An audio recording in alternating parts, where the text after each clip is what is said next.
ছেলেরা আজকে সকাল 10টায় কলেজে যাওয়ার কথা আমাকে রিসিভ করার জন্য সারা আমি পিছনে একটা গাড়িতে ছিলাম। কোন জায়গায়? মলয় বাজার স্টেশনে। সেখানে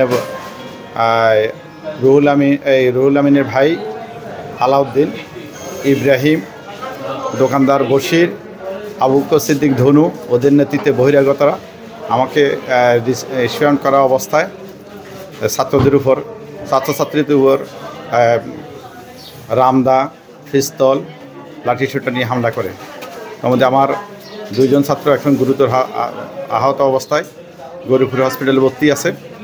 ছাত্রীদের লাঠিপিটা করে। এই অবস্থায়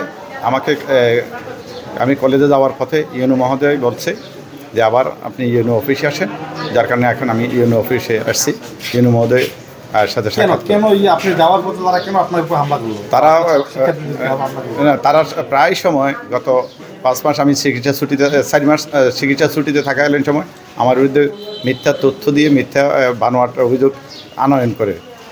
এটাতে আমি যোগদান করার পরে যদি যোগদান করি, সেখানে কাজকর্ম যদি আমি সুচারুরূপে আমি সম্পন্ন করতে পারি, তাহলে তাদের এই মিথ্যা অভিযোগগুলো ভিত্তিহীন হিসেবে প্রমাণিত হবে।